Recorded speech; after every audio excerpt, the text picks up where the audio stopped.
Hello, my name is Volha and I work in CodiLime as technical writer. Today, I would like to talk to you about the benefits of having a technical writer on your project. We are going to speak about who technical writers actually are, what is it they do, well, besides the actual writing. We'll take a look at the document development lifecycle to understand it better. And finally, we will try to answer the question why to bother with all that. So let's start. So, who is a technical writer? Well, so it's a person who is bridging the technical sciences with the humanities, so to speak. Technical writer is someone who can understand complex technical concepts and explain them in simple language to someone who is not yet familiar with those concepts. There is no single way to arrive at this career. Some start from the technical side. I started from the writing side, but essentially it doesn't matter. A technical writer is someone who enjoys both learning about technical stuff in depth and speaking, rather writing about it for the benefit of others. But why is it important to have a technical writer on the project? Why do we need to create documentation? Well, of course, there are easier ways to explain how certain product works. You can just leave comments in the code, or you can create a single markdown README file in Git. But the thing is that describing the product is not the only goal of creating documentation, not anymore, because documentation is not something that users are supposed to read from the beginning to the end. It's not a novel. So modern technical writing teaches us that it's important not just to create the documentation, but make it easy to use, easy to navigate. It's supposed to have logical structure. In the end, the documentation is supposed to save users time, and it does it by helping them to find the answers to the questions that they have.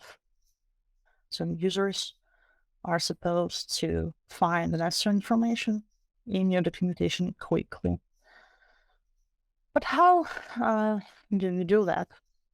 How do we create documentation that's going to help us achieve all those goals?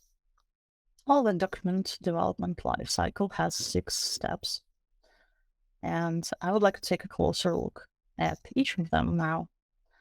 Step 1 is analysis. This is where you, of course, do all of the planning too. You discuss the priorities with the stakeholders, that is, customer and the project manager. And this is also where you define the audience, that is, who is going to read what you are planning to write. Because depending on the type of the audience, the language in your documentation is going to be different. It's going to be more complicated for, let's say, developers, but it will have a more detailed how-to instructions. And if you're going to write for just regular end users.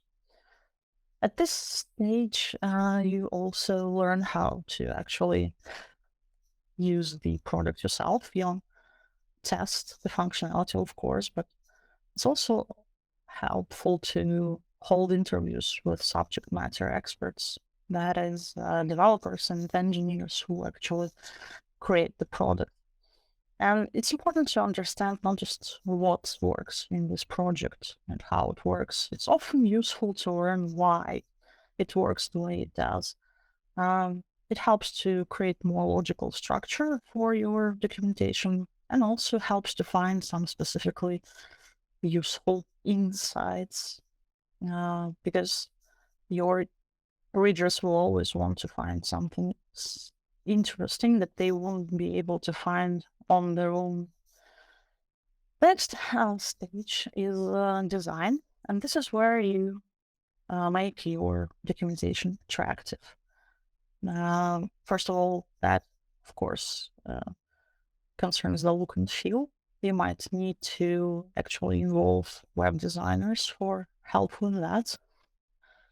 But here is where you also create a more detailed outline for your future writing and prepare for creating the content. All in all, at this stage, you make the preparations for creating a unique, recognizable style for your documentation, because it's not just the face of your product, it's essentially the face of the whole company.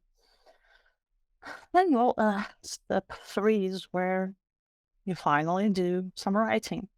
But it's not enough to just create the content itself. That means the text. Here is where you want to illustrate your text. Sometimes, depending on the topic, it's enough to just add some screenshots, but other times you might want to add some GIFs or even a short video, because that would work better than writing multiple paragraphs of text. At this step, you continue collaborating with your subject matter expert, because besides illustrations, you might want to add some examples, some sample code, some technical parameters, or specific references.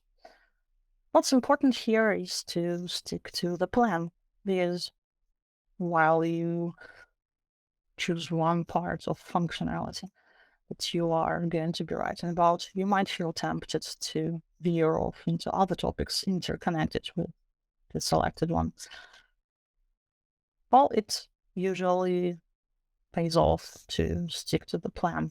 So try to write about one thing at a time. Next stage is review. And this is where you show your draft to everyone who's interested in the outcome. It's important to take a look at the draft from different perspectives. So you might want to also involve your stakeholders and your developers to take a look at the draft and then provide some feedback. And at this stage, you process that feedback to create the second draft. The third one, as many as you need. You rework your drafts for as long as everyone is happy with what you've written. Next step is publishing. And this is where you actually give access to what you've written to the public. However, that doesn't happen all the time. Depending on what stage of the project you're on, you might want to keep the ready product for a bit, the ready piece of documentation for a bit, and then release a whole bunch of articles together. The main idea is to make sure that your online help website doesn't look empty. At this step, you also might think about the format for the output.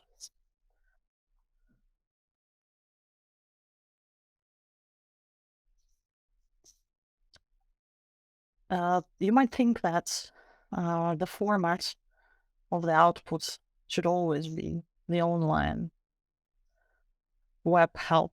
But although that is the most popular version of keeping your documentation open to the public and getting feedback at the same time, your stakeholders might actually have different ideas. So your customers might sometimes think a printable output version like PDF could be more beneficial to a specific audience that they have in mind. At this stage, I also would like to mention a couple of modern technical writing trends that you need to keep in mind when you publish your documentation. The first one of them is data. And data XML is a unique kind of structured content that is special designed for optimizing the publishing process of your documentation. And detail allows you to create content in a way that's completely separated from formatting. So unlike, for example, Microsoft Word, where the formats and the content are interconnected. In detail projects, you create content and then apply the formatting using XML tags. That helps you to create multiple output versions in different formats from the same single source. Also, Dita allows you to create reusable content because in Dita you create content in small chunks called topics, and each of the topics is usually dedicated strictly to a specific concept or task or reference. So you can combine them in different ways and easily output multiple versions of your documentation for different kinds of audience. Another modern trend is creating docs as code, and that basically means using the same tools that you use to create software for developing documentation. The most obvious example here perhaps is using Git for managing your online web help site. So you can easily update your documentation by simply committing to Git. Or you can even set up a whole CI/CD pipeline for your online help website, and even implement automatic testing, for example, to make sure that none of the links in your documentation is broken before you actually publish it. A lot of modern software allows you to use this modern trends and create the best published versions of your documentation. Finally, we have maintenance, which is a step where you need to remember that just publishing your documentation and then forgetting all about it is not the way to go. It's important to keep it up to date. So from time to time, you might want to go back and make sure that all the facts are still valid, all the references are still working, and just in general, that the information still works for the current build of software. And that, of course, involves continuously processing the feedback. The best web help sites always have the option to submit some comments, for example. Then you need to take into account the feedback when you think about what to add to your documentation, how best to update it. Well, of course, it's preferable to update your documentation every time some parts of your product is updated. That, of course, isn't always possible. So let's just say it's important to update it as regularly as you can. So, do you need a technical writer on a project? Well, in short, yes, you do. And here's why. A comprehensive, well-structured, well-written documentation brings all sorts of benefits to a project. First of all, it makes it attractive in every sense of the word, and that doesn't mean only for customers, although a lot of customers will choose the better documented software when they make a purchase.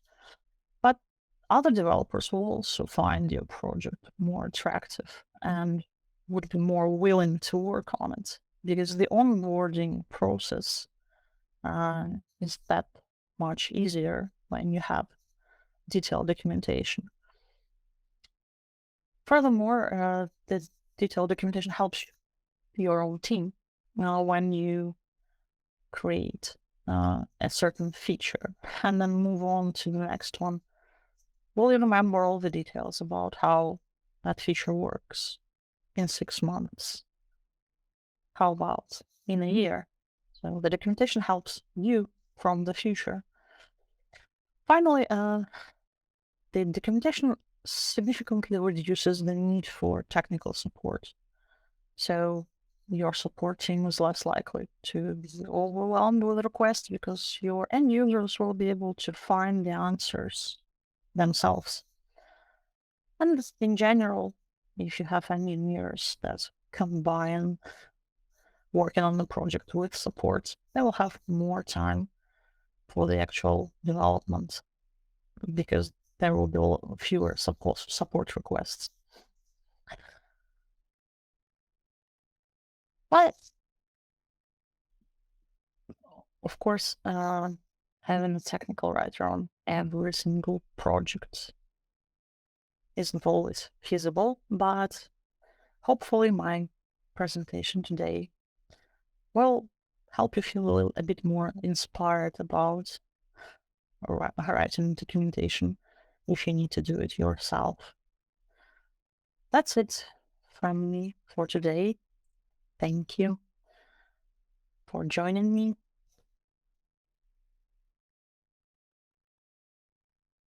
Thank you for watching. Please make sure to like the video and subscribe to our channel. Goodbye.